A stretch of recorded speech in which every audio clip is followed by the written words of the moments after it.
All right, thank you everyone for joining us this afternoon. So my name is Erin Stagletter, and I'm the Education Manager for the Virginia Breast Cancer Foundation. Today, we will be hearing from Dr. Wendy Bottinor on the relationship between breast cancer and heart health. Dr. Bottinor completed both her medical school and residency training at VCU and has recently returned to Richmond after fellowships at the University of Louisville and Vanderbilt University. She's assisting VCU in developing its cardio-oncology program while also helping patients care for their hearts before, after, and during cancer treatment. Dr. Bottinor will be taking questions throughout the presentation. So if you have a question, please enter it in the chat or the Q&A or comment on this video if you're on Facebook Live. We will be monitoring the questions to be sure that we answer them at the appropriate time. And with that, Dr. Bottinor, you may share your screen whenever you're ready. Okay.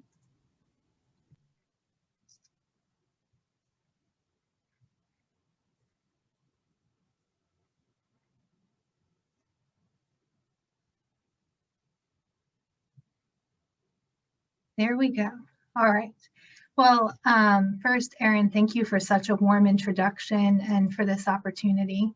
Today is World Cancer Day, actually, and so I think it's a perfect time for us to be having this discussion. And like Erin said, you know, my focus is in cardio-oncology. So I think a lot about folks who either have cancer or are survivors and their overall cardiovascular health. So I always look forward to opportunities to have these kinds of discussion. I'm hoping that we can keep this interactive. And so like Erin said, if you have questions along the way or comments or things you'd like to share, please do so, and we'll talk about things as they come up. So this is a list of some of the things that I thought we might talk about today.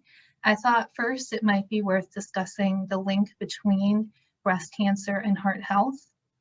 And we can talk some about shared risk factors for both conditions, some treatment-related factors, and then also some new evidence of a bidirectional relationship between the two conditions. From there, I thought we could move into talking about ways to protect heart health during cancer treatment. And so these are things like optimizing health risk factors. We can talk about some of the advances that have been made in cancer treatments. And then from the cardiac side, some of the advances we've made similarly in both prophylaxis and treatment, and also in our cardiac surveillance. And lastly, I would want to touch on heart health and survivorship and cardiovascular risk among our survivors, and the ways we can optimize risk factors and use cardiac screening for our survivors as well. So I think it's important to note when we're talking about links between heart disease and breast cancer, that one of the very superficial ways these two conditions are linked is that both are very common. And so actually among women in the United States, heart disease is the leading cause of death. It is the cause of death for 1 in every 5 females. Breast cancer is also common. It is the second leading cause of cancer among women in the United States, just behind skin cancers, actually. And so 1 in every 8 women who is average risk for breast cancer will go on to develop it. It's also worth noting that, as illustrated in this graph on the right, and I don't know if you all can see my pointer. Maybe not. Yes, good. So this graph is illustrating survival after a diagnosis of cancer. And thankfully, survival for breast cancer overall is very good. And so at 5 years after diagnosis, 90% of women will be alive. And the reason I mention this is another way in which the conditions are linked, right? Because if folks are surviving cancer, then they are alive to develop other medical conditions. And so that's another thing that we have to think about. Another way that these two diseases are linked is through common risk factors. So what do we mean by that? So if you look on the left here in this orange circle, these are some risk factors for developing heart disease. So things like sleep apnea, high blood pressure. And in this pink circle on the right, we have some of the risk factors for a woman to develop breast cancer. It can be genetics, for example, BRCA genes, dense breasts, etc. And this area in the middle are some of the risk factors that we know increase a woman's risk for developing both heart disease and breast cancer. And so when we look at this list, some of these things we cannot change. We can't change our age. If we've needed chest radiation in the past, that's not something we can change. But a lot of these risk factors in the middle are things that to some extent we may have some control over. And I think that's a really important thing for us to emphasize. And this is something that we'll come back to when we start talking about risk factor modification. This is another way of looking at the same concept. And so this was work done by the American Cancer Society, where they gave women scores of 0 through 8, depending on how many healthy lifestyle behaviors they exhibited. And so women who were the healthiest got a score of 8. The women who had fewer healthy lifestyle behaviors got a lower score. And the factors they were looking at were things like diet, weight, physical activity, alcohol intake. And what's really interesting about this is if you look over here at what they're calling cardiovascular mortality, or the risk of dying from heart disease, women who had healthier behaviors had a lower risk. And similarly, over here in terms of risk of dying from cancer or cancer mortality, the trend isn't quite as perfect, but there's still evidence that women who had healthier behaviors had a lower risk overall. So when we're talking about common risk factors, we're talking about things that increase the risk for both breast cancer and heart disease, or cardiovascular disease in general. And some of these factors are outside of our control, but there are some factors that we can work on. And there's good evidence that by doing that, we decrease the risk for both conditions. Another way in which breast health and heart health are linked, of course, is through cancer therapies. And so this is a table that, is by no means inclusive. But on the left, what I'm describing are some of the common therapies that can be used in the treatment of breast cancer. And some of our folks in the audience may be familiar with the names of some of these different drugs, like doxorubicin or adriamycin is another name for that. Trastuzumab or Herceptin is another name for that. And what I want to point out is that, there is a risk related to cancer therapy for the development of heart disease. And so what does that look like? Well, it can be a little bit different for each different therapy, but in general, the things that can come up are things like issues with heart pumping function or heart failure, issues with heart rhythm. Blood clots is another issue that sometimes comes up for folks. And then coronary disease or blockages in arteries that supply the heart muscle. And I would say, obviously this isn't very specific, but overall, these are some of the bigger issues that we think about when we're thinking about therapy for breast cancer and how it can impact heart health. So this is another way that potentially breast cancer and heart health are linked. And it's a little bit, if anything, perhaps the opposite of what we were just talking about. So there's some new research that's been coming out to show that among survivors of breast cancer, those who have heart disease are actually at higher risk for recurrent breast cancer. And if the cancer does recur, they are at higher risk of dying from breast cancer. There's also been some work to suggest that heart failure may actually enhance tumor growth. Well, how does any of that make sense? I think this figure on the right can kind of help us talk through that a little bit. And the idea is that when an event happens in the cardiovascular system, so for example, someone has a heart attack or a myocardial infarction, that doesn't just affect their heart. There are changes in hormone levels that will occur. There are changes in the immune system in terms of what types of cells are expressed and how active they are. There are changes in proteins that are expressed. And all of that affects the whole body because it is, delivered to the whole body through the bloodstream.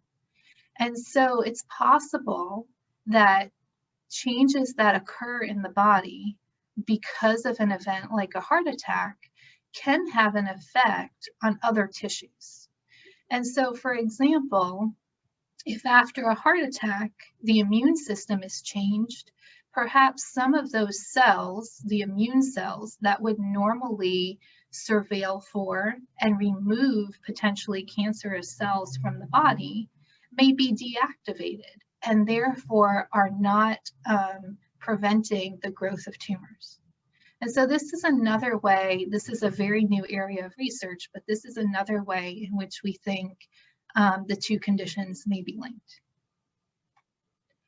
So just to go over what we were just discussing, so we were talking about the link between breast cancer and heart health, and some of the ways that these two conditions are linked is that they are both relatively common. Improved survival from breast cancer means that our surviving women are living onward to develop potentially other medical problems. There are potentially common risk factors that increases a woman's chance of developing both conditions. There are cancer treatment related factors, and then also some new evidence suggesting that heart disease in and of itself may affect the risk and outcomes of cancer. Do we happen to have any questions? We don't have any questions from the audience at this point, but I did just want to step in and say I think it's encouraging actually to see more information about how the different systems in the body work together and influence each other, because by realizing that the systems in the body are not silos, we can learn more about the different systems that we're looking at. So I think, though this is concerning information for a lot of folks, I think it shows that we're learning more, and because of that, we're going to do better for people experiencing cancer. So yeah. I agree, Erin, and I think it helps, if these links exist, like we suspect they may, it's important for us to discover that and then determine, well, what are the ways that we can modify this and address it. And so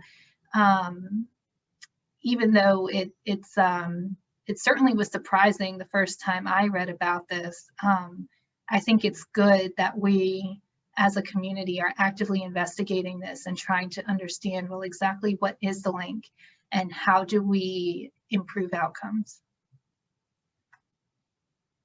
Okay, so we'll move on a little bit. So now let's talk about how we protect heart health during cancer treatment.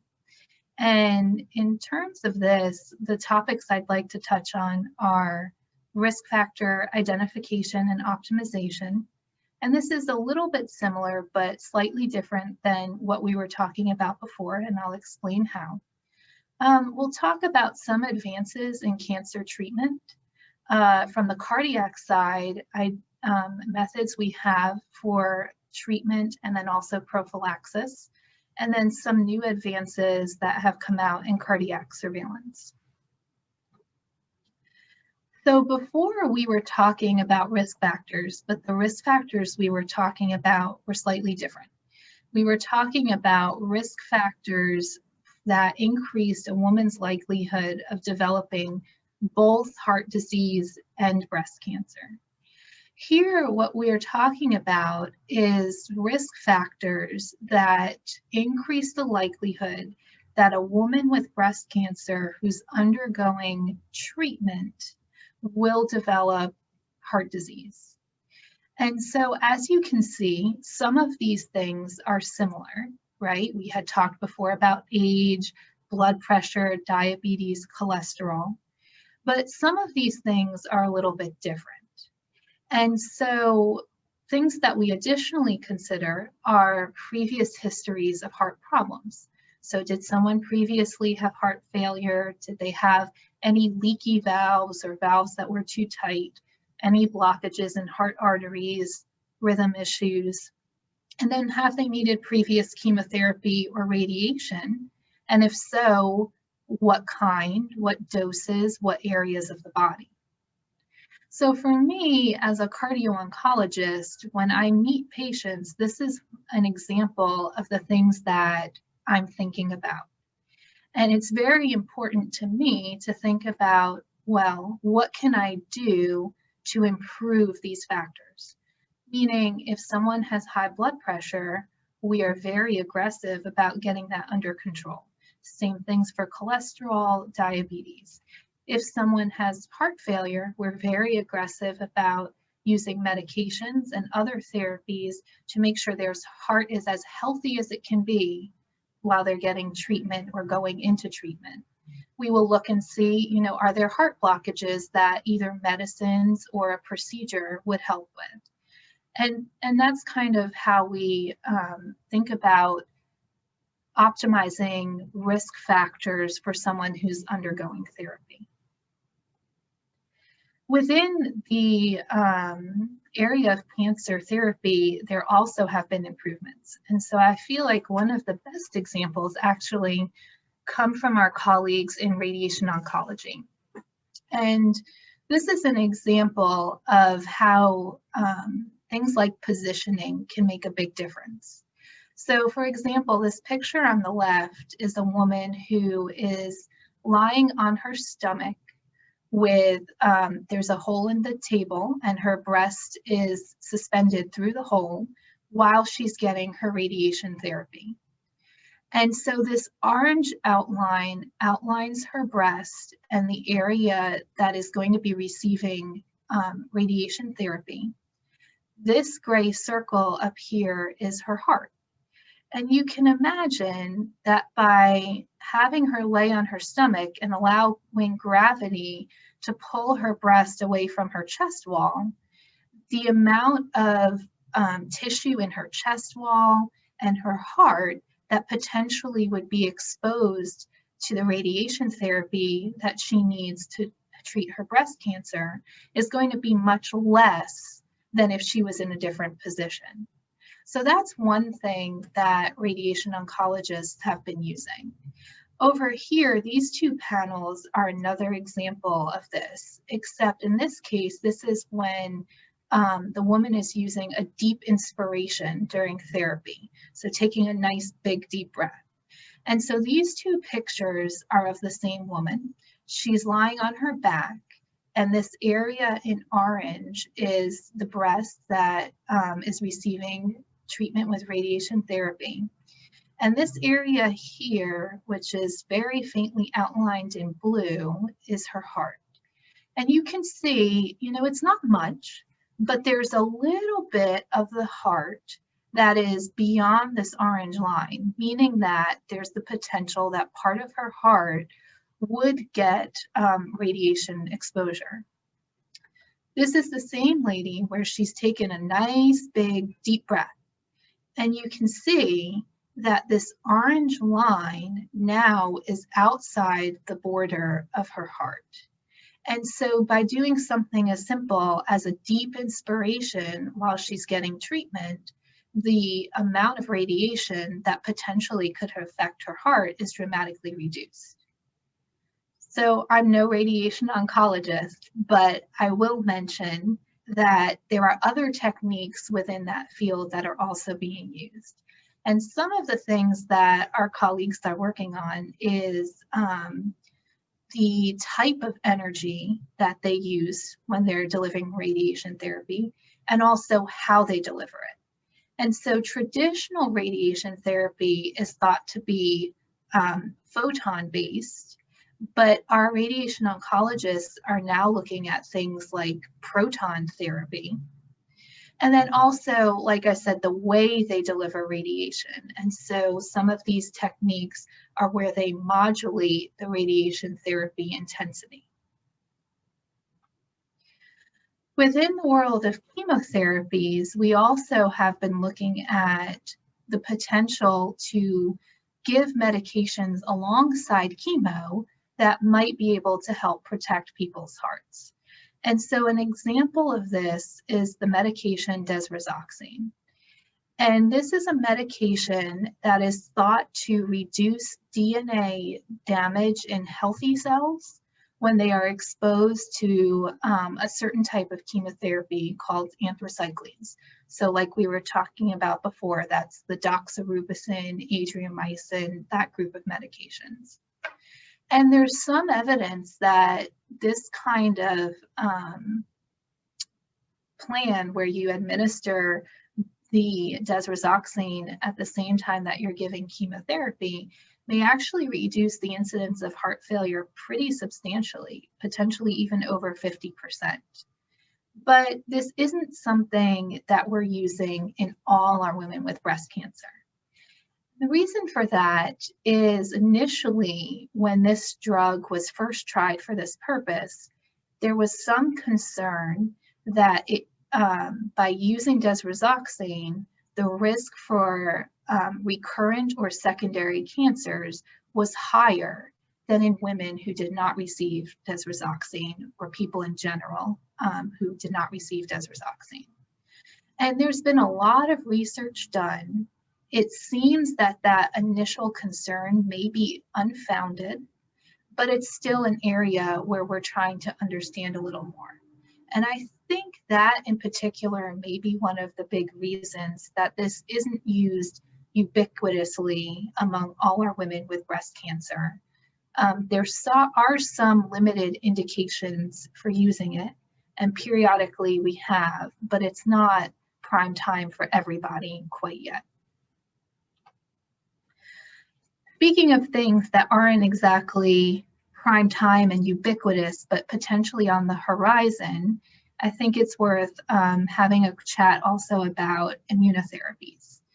And so when we talk about immunotherapies, there's really two types that we're talking about. One of those is CAR-T, or chimeric antigen receptor therapy. So what is that? So I think this diagram can be helpful in having us, giving us the ability to talk through that. So when we're treating a patient with CAR-T, what we do is we first remove a specific type of immune cell called a T cell from the patient's body. And these cells are then brought to a laboratory where they undergo engineering. And that engineering involves adding a protein called a CAR, or a chimeric antigen receptor, to the T cell. And the purpose behind adding this protein is it helps the T cell recognize cancer cells so that it can then clear those cells from the body. So once these CAR-Ts are made, they are replicated and expanded so that we have several, thousands of them to reinfuse into the patient. And then we put these back in the body and allow them to help us treat cancer. This therapy has been proven to be very effective for certain types of cancer. Right now, it is under investigation in breast cancer to determine whether it's an effective therapy or not. So again, this is something that is not prime time. We're not using it ubiquitously on everyone who has breast cancer, but potentially in the future, this may be a therapy that we can offer that ideally may have less heart-related side effects than the therapies we're currently using. Within this same idea of immunotherapies, it's also worth mentioning another type of immunotherapy called immune checkpoint inhibitors. And again, this is another therapy that focuses on the T cell, and it's designed to help T cells recognize cancer cells so that they can clear them from the body. But it's a different process than what we were speaking of before with CAR-T. So in this case, what we are trying to achieve is to prevent this protein on the T cell from binding or linking to this protein on the cancer cell. And the reason for that is that if these two proteins link to each other, it's a specific cellular signaling process that will occur, and the T cell will become inactivated. And so cancer cells know this and actually will overexpress these proteins on their surface in the hopes that if a T cell comes by, they will be able to link this protein to the receptor protein on the T cell surface and inactivate it. And the idea behind a checkpoint inhibitor is that it's a medication that prevents the cancer cell from being able to link its protein with the protein receptor on the T cell, and therefore prevents the cancer cell from deactivating the T cell. Again, this is something that has been shown to be effective for a variety of cancer types, and it is under investigation in breast cancer. We still don't know, it's in the research phases in terms of understanding, is this an efficacious therapy for women with breast cancer or not? So let's look at this from the cardiac side instead and say, well, what can we do from the cardiac side to protect heart health? And so for me, I've listed a couple of different classes of medicines over here, but these are medicines that we think about and use pretty regularly in cardio-oncology. And the reason is we know that these medicines can be very helpful for improving and recovering heart function in individuals who have heart disease. And it can be from a variety of causes, including related to cancer treatment. So oftentimes, when I see women who have had an issue with heart health related to cancer therapy, these are the medicines or classes of medicines that we are discussing together to figure out the right treatment for them. Similarly, there's an idea of, well, can we be really proactive and essentially prophylax our women before they get treatment, right? So the thought is, if these drugs are good at recovering heart function, if we give them before a woman gets chemotherapy and treatment, and before she develops any evidence of heart dysfunction, will this potentially prevent that from ever occurring? Again, this is an area where there's a lot of research going on. There has been some work to show that if we do use that prophylactic, proactive strategy, that we can prevent very subtle changes in heart function. But there hasn't been any data yet to say that by using this prophylactic strategy that we definitively prevent overt heart disease from occurring. And so, like I was saying, for my women who have overt heart disease, these medications are things we use pretty routinely. For women who may have risk factors or, risk factors where we think that their likelihood of developing heart dysfunction during therapy is higher, it's a conversation that I at least have with folks, and we decide, for each individual, does it make sense or not? But because the data isn't that strong yet, we don't necessarily use these medicines in the prophylactic sense for every single woman. Erin, would this be a good point to check in to see if folks have questions? Sure. So we did have a question. I think that this came up during the pictures of the chest radiation. Okay. So is there a higher risk of heart issues if your breast cancer is in the left breast? Does the side matter? Yes, so side does definitely matter. That's a great question.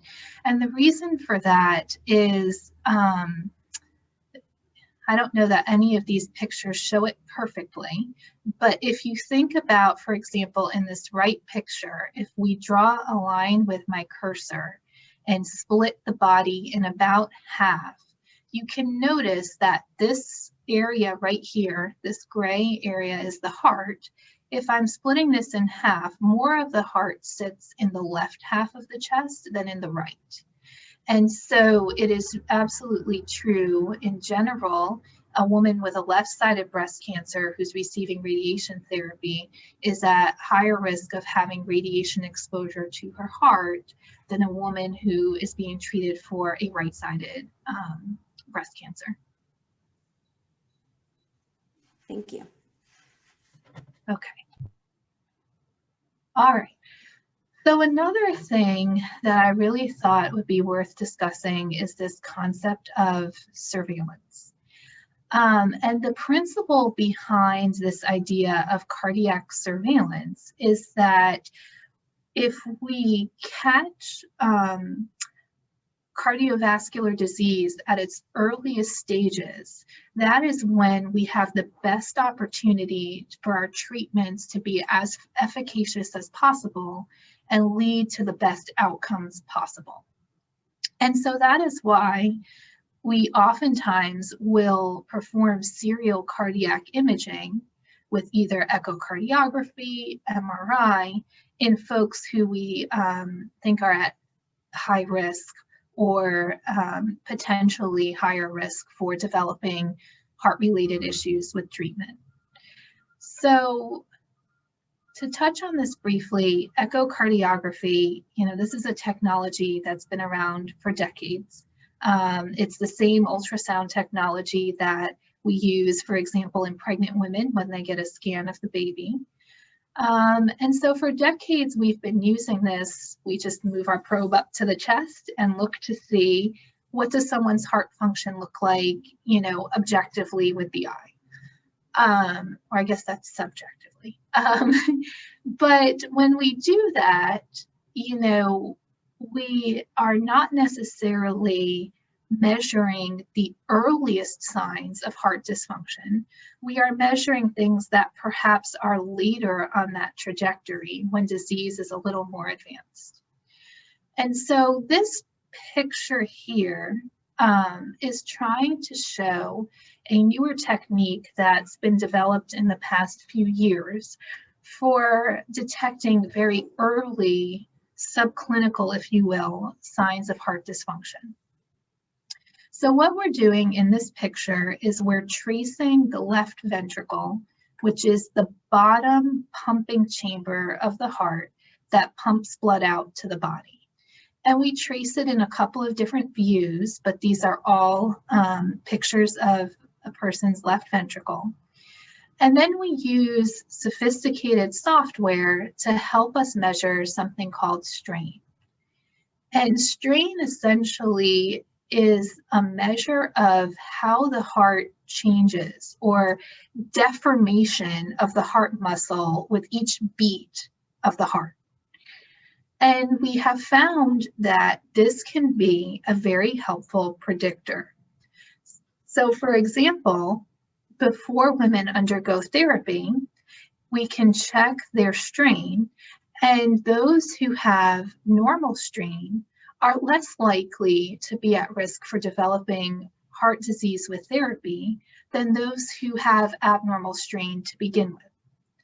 Similarly, on therapy, while a patient is going through treatment, we also know that if strain worsens, by as little as 15%, that this is potentially a marker of early, subtle, subclinical changes happening in the heart that increase the likelihood that this woman may develop more overt heart disease. And so this is something that we use pretty frequently, actually, in cardio-oncology and in conjunction with our colleagues in oncology to try and help us look for the earliest signs of any potential cardiac issue that's developing so that we can treat as early as possible. I also briefly mentioned cardiac MRI. So to describe this a little bit further, cardiac MRI has essentially many of the similar benefits of echocardiography. So we can measure heart function.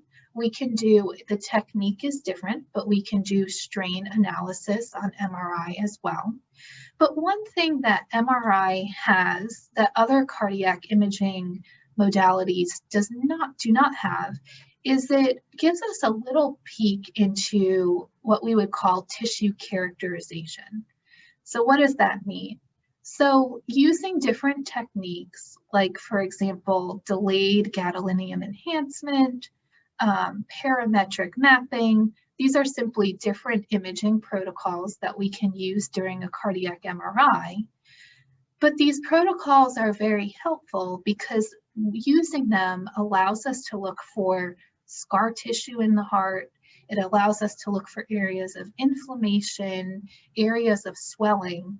And so this is another way that we can sometimes pick up subtle, very early changes that are occurring. And it can also provide us some insight into why are these changes occurring, meaning did our patient suffer a silent heart attack and we didn't know? And so it wasn't really, you know, a toxicity from chemotherapy, it was a coronary disease event. Or does this look more consistent with toxicity from chemotherapy specifically? So it's another nice technique to help us understand what's going on a little more of a tissue level, and sometimes can help us tease out what the underlying causes are, or at least what is a more likely and less likely underlying cause for cardiac dysfunction in individuals who are going through that. So just to summarize again what we were talking about in terms of protecting heart health during treatment. So it's important to treat health conditions that can increase the risk for cardiotoxicity. That's one of the things that I think about all the time in our patients. And then also, fortunately, there have been a lot of advances. So there have been changes in how radiation therapy is performed. We have new potential chemoprotective medications that we can give with therapy. On the horizon are things like immunotherapy. And then we talked some about heart protective medications that certainly are effective once someone has developed overt heart disease, but potentially may even be effective long before that. And then some of the advances that have been made in cardiac imaging to help us detect the earliest signs of dysfunction possible. And this may be another good spot to check in. Yeah, we actually do have a few questions. Wonderful. So one question was around radiation and the effect on your arteries. Can radiation affect your arteries as well as your main heart muscle? Yeah, so, you know, it depends a lot on the dose of radiation and also the location. But it's absolutely true. Radiation can have a lot of different effects. And so it can affect the heart muscle, it can affect heart vessels, it can affect heart valves, and additionally, the pericardium, or the lining that surrounds the heart, can also be affected. Fortunately, you know, with the newer techniques that are out now, especially in our women with breast cancer, we aren't seeing the same kind of radiation toxicity that people may have thought of in the past. But it's still a potential issue that we think about. And is there do you put significance on cardiac calcium scores? That's a tough question because I think it depends on the setting. So I think that they can be useful, particularly, and this dives a little bit into our next section, so this is a great question.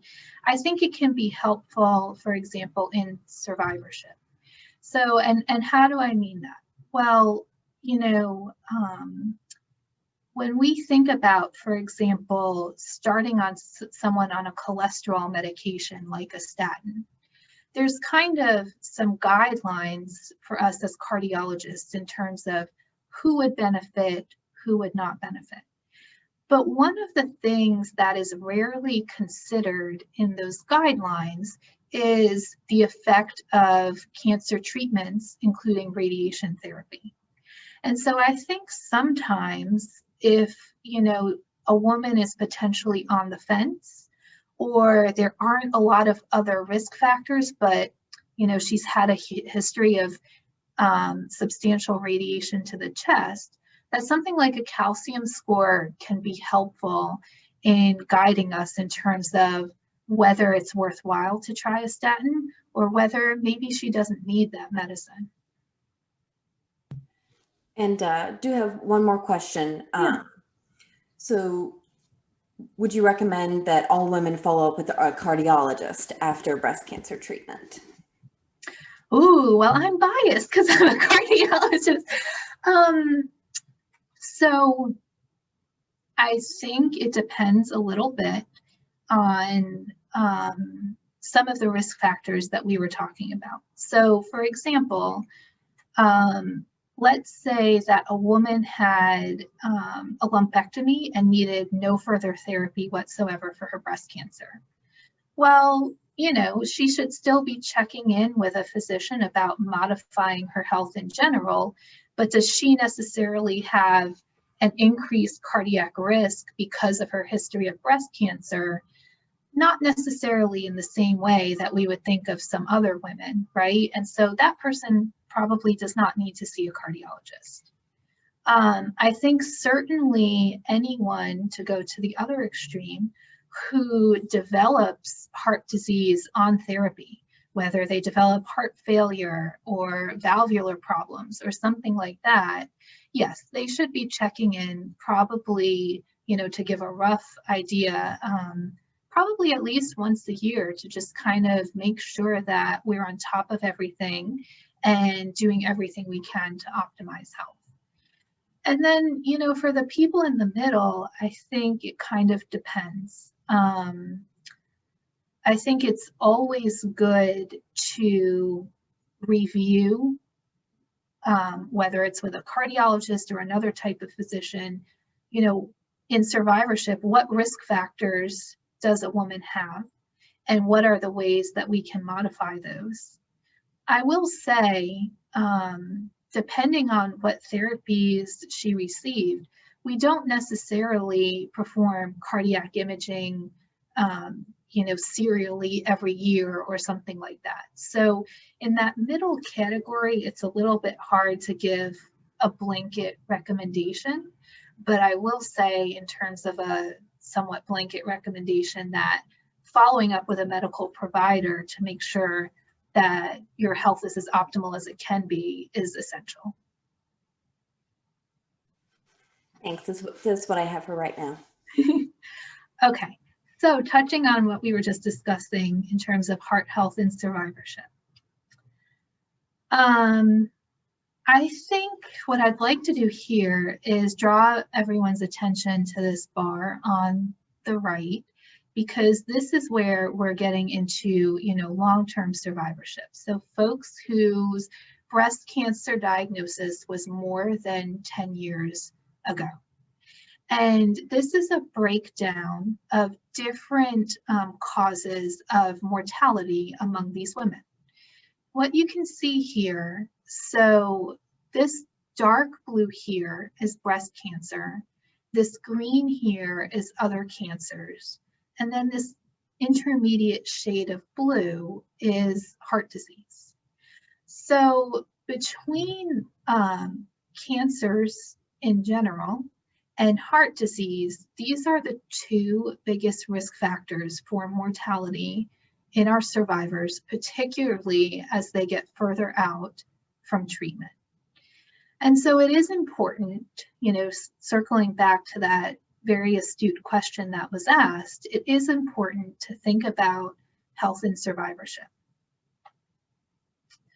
Some of this, I keep circling back to this theme about risk factors, but it is very important. And so some of what we think about in survivorship is the same risk factors that we've been talking about in other contexts. And then, of course, the treatment-related factors as well. And then this is where we get into the idea of, general screening. So I think everyone who's a survivor should be getting screening for high blood pressure, should be screened for cholesterol, make sure there aren't issues with sugar. But then depending on the specific type of treatment that woman experienced and whether or not she had any heart problems that occurred during treatment, sometimes we even do more specific screening. And so that may be, for example, screening for things like vascular disease. So how are those heart arteries doing? Looking at heart pumping function, is there any evidence of heart failure? And then also looking for things like valve disease. And the way we do this is pretty similar to what we've been talking about before in terms of what we do on treatment, right? So again, this is an area where echocardiography and cardiac MRI are very helpful. There are a variety of different types of vascular tests that we can sometimes use, including, depending on the vessels we're looking at, either ultrasound-based or cardiac stress testing. Even simple things like a routine ECG sometimes can be very helpful. And then there are other blood tests, of course, that can be done, looking at, cholesterol, but then also looking for markers of stress on the heart. And all of these together, I think, are very helpful. So in survivorship, we want to get to a point where once someone has completed their treatment for cancer, that chapter is done. But unfortunately, the honest truth is that we're not quite there yet. And so our survivors are still at risk for heart health issues. And treating these underlying conditions that can increase risk is one of the best things that we can do to protect their health. And in addition, for those who, are in a higher risk subset, cardiac screening can also be beneficial. Erin, were there any more questions? No, I have a couple in my head that I thought would be saved for the end, Okay. and then for the audience at this point. All right. So another thing that I wanted to mention was research. And the reason I bring this up is because everything we talked about today in terms of the link between heart health and breast cancer, the ways that we protect heart health during treatment and after treatment, the new medications and cancer treatments that are potentially coming out, the new ways that we image people from a cardiac perspective, all of that, we have the privilege to talk about that because of research. And so, as Erin mentioned, I happen to work at VCU. And one of the reasons that I'm very proud to be here, to be honest, is because we are involved in a lot of research to try to help understand this relationship for our women with breast cancer and our survivors. And so these are examples, just of two studies that we happen to be involved in. One is the UPBEAT study, which is primarily housed at Wake Forest, but we also participate. And it's a study to try and look at the effects of breast cancer on heart health, but also exercise, ability, fatigue. And then this is another example of a study we're involved in called the PAL study, which VCU is the primary center that this study is housed at. And it's looking to see if a developed exercise regimen has any beneficial impact on those things we were talking about, like heart health, exercise capacity, and fatigue in our survivors. So to give a quick summary, things that we've talked about are how heart health and breast health are closely linked, that there are opportunities before, during, and after cancer diagnosis and treatment for protecting heart health, that continued medical care, even into survivorship, is really critical, and that there are a lot of advances that are coming out that I think are moving us towards an even brighter future. And with that, I'd like to thank you all for this opportunity and for being willing to have this discussion with me and engage. And Erin, I'd love to hear what other questions we might have. Sure. Thank you so much, Dr. Bottinor. As other folks come up with some questions, some that I had were, you talked about when it comes to increased risk of developing cardiac issues during breast cancer treatment, it comes with the individual history of heart issues. What if someone has extensive heart issues in their family, but hasn't shown up in them yet? So for example, a younger breast cancer patient who may be in their 30s or early 40s hasn't yet had time to develop the cardiac issues, but if it's throughout their family, is that something that's important for the physician to know as well? I agree, that's important for the physician to know, and it does matter. In particular, I think some of the things that matter the most are, is there a history of heart failure, or family members who have needed a heart transplant? Things like that are really important to know. But similarly, is there a history of heart attack, stroke in the family? It's always good to have an idea of not only, what the history is for the individual in front of you, but kind of for the family as a whole.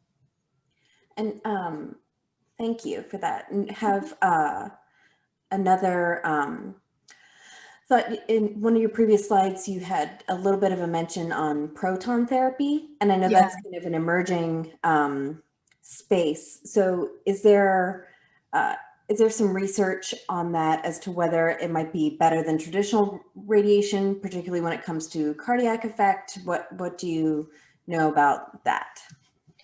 So, and again, I'm not a radiation oncologist, so we're getting a little bit outside of my expertise, but the reason I brought that up is because yes, there's evidence that proton therapy can be beneficial in that it allows the radiation oncologist to refine the field of radiation more to the actual area of tissue that they're intending to treat, and reduces the likelihood of that radiation energy being of other tissues also being exposed to that energy.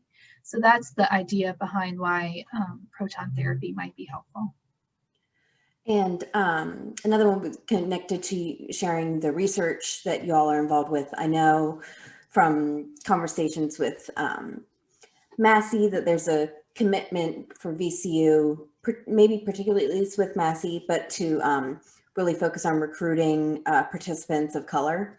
Really helpful. And I've read a little bit about, is there a difference? For example, are Black women at higher risk of developing cardiac effects during breast cancer? Do we know that yet? Has there been studies? Same with Hispanic women. Do we have that kind of information?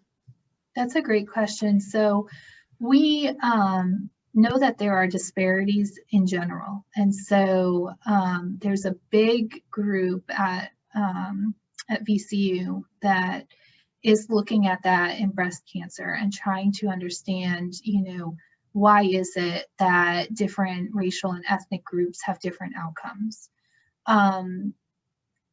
Within cardiology and cardio-oncology, there's some data, not necessarily specifically in breast cancer survivors, but I'm thinking about data in, for example, childhood cancer survivors that shows that African American race may be a risk factor. Similarly, female gender may also be a risk factor. So these are things that we have to keep in mind and consider when we're talking to people about their individual risk. I think some of this also stems from the reality that there are disparities in health in general. And so, for example, even if you look at something from the cardiac side, like hypertension, we know hypertension is more common in African Americans. We know that when they develop hypertension, it tends to be more severe, and they may need more than one drug to treat it, and that outcomes related to hypertension are worse for that group than for others. And so I don't know that we know exactly why all of this is, but there's definitely a disparity there that we're working to sort out and understand. Thank you. And I have at this point one more question. So if there are some other questions, please go ahead and get those in. So if someone has damage, cardiac damage from cancer treatment, either radiation or chemotherapy, does that damage stop at the point when treatment ends? That's an excellent question. It depends. So if it's related to chemotherapy, it depends a lot on the type of chemotherapy that we're talking about. And so, for example, for going back to that class that we were mentioning earlier, the anthracyclines, the adriamycin, doxorubicin, that risk for heart issues can persist for decades. Similarly, that's also true for radiation therapy, that, the risk for heart disease can persist for quite a while. For other therapies, for example, something like Herceptin or trastuzumab, we tend to think that once someone has completed therapy, their risk from that particular agent has stopped. But like I was saying, that's not necessarily true for every treatment. Thank you.